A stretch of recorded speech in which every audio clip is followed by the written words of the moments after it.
Uchida teshiklar ko'pligi sabab ulardan ilon yoki chayon chiqib payg'ambar alayhissalomga ziyon yetkazishidan qo'rqdi. Shu sabab libosini bo'laklarga bo'lib teshiklarga tiqib chiqdi. Kiyim yetmay qolgani sabab so'nggi teshikni oyog'i bilan yopib oldi. So'ng payg'ambar alayhissalomni ichkariga chaqirdi. Rasululloh kirib, Abu Bakr tizzasiga bosh qo'yib uxlab qoldilar. Birozdan so'ng Abu Bakr o'ta qattiq og'riqni his qildi. U bosib turgan teshikdan ilon chiqib oyog'ini chaqib olgandi, ammo oyog'ini ko'tarmadi.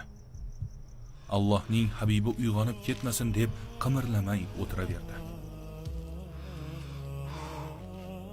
Ammo og'riqning kuchliligidan ko'zlaridan yosh oqa boshladi. Uning ko'z yoshlari payg'ambar alayhissalom yuzlariga tushib uyg'otib yubordi. Rasululloh, "Ey Abu Bakr, nima bo'ldi?" dedilar. U shunday dedi: Allohning habibi, oyog'imni nimadir chaqib oldi. Ammo bu hech nima emas. Sizga ota-onam fido bo'lsin. Alloh o'z payg'ambarining tupugini ham shifo vositasi qilib qo'ygandir.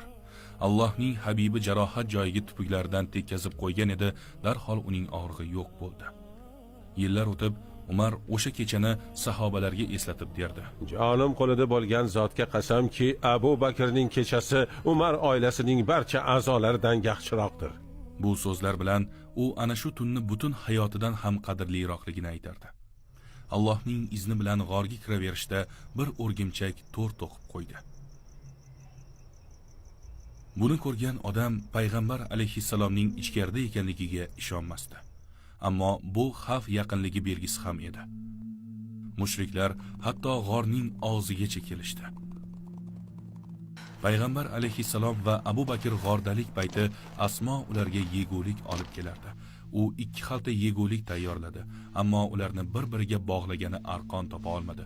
Uning beliga o'raydigan bog'ichi bor edi. Ana shu davrlarda ayol kishining bel bog'ichisiz odamlar ko'ziga ko'rinishi o'ta katta sharmandalik belgisi edi.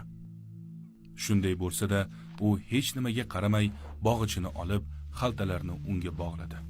Payg'ambar alayhissalom buni ko'rgach, shunday dedilar: Asmoning jannatda 2 bog'ichi bo'ladi.